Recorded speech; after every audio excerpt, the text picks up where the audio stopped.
There's no going back. It's time for the batch to grow beyond where they've come from and for the galaxy at large, not to mention the viewers, to move on from the Clone Wars. G'day, welcome to the Nerdy Dad channel and my review and discussion of the penultimate episode of the Bad Batch Season 1, Return to Kamino, which was directed by Nathaniel Villanueva and Brad Rao. I go back and forward on what my favourite episode of this season of the Bad Batch is, but it always comes down to the last two episodes. Right now, I'm going to say that it's this one. It definitely has my favourite scene, or at least the one that hit me the hardest. Okay, now, where's that spoiler warning? There it is. Okay, you've been warned. Goodbye to Poker City. Yes, you've probably guessed my favourite scene, but we'll get to that in due course. First... Omega, you don't have to worry. You are never going back to Kamino. The title of the episode is very direct. Despite what Hunter said to Omega, Kamino is where Crosshair has taken Hunter, so Kamino is where the rest of the batch must go.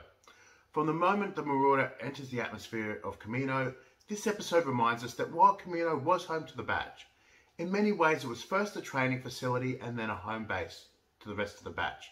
But to Omega it was her home, and she was there for longer than the batch have been alive. And she starts showing it, with her knowledge of the hidden landing platform and then with the tube system. And then it gets more personal. Your mutations were enhanced in this room. Experimental Unit 99 began right here.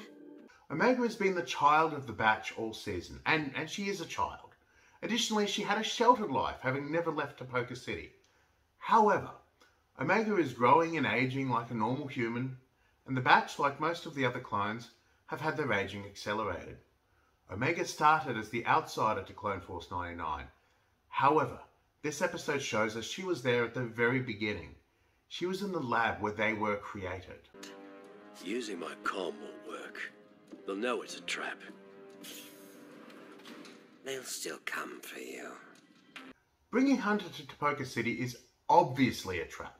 The Bad Batch know it's a trap, and they come to rescue him anyway. Crosshair knows that the Bad Batch know it's a trap, and he continues on his path anyway.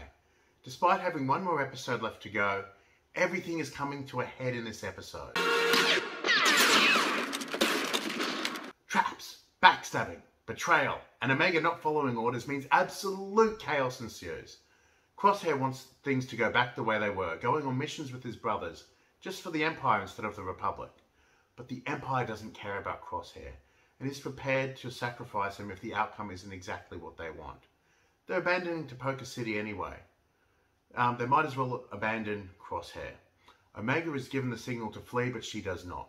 She thinks releasing the training droids will distract the Imperial troopers, but she has no way of knowing that Crosshair has already killed the other troopers.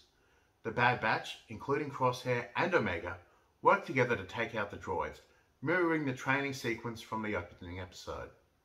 But one of the Imperial troopers escaped, and he's told Admiral Rampart that things have gone south, at which point Rampart gives the order for what is possibly my favourite scene of this entire season. Open fire.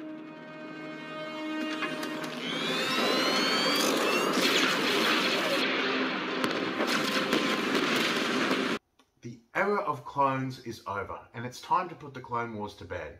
There is only one episode left for us to discuss, so join me next Thursday as we finish off the year with the final Bad Batch Season 1 Rewind review.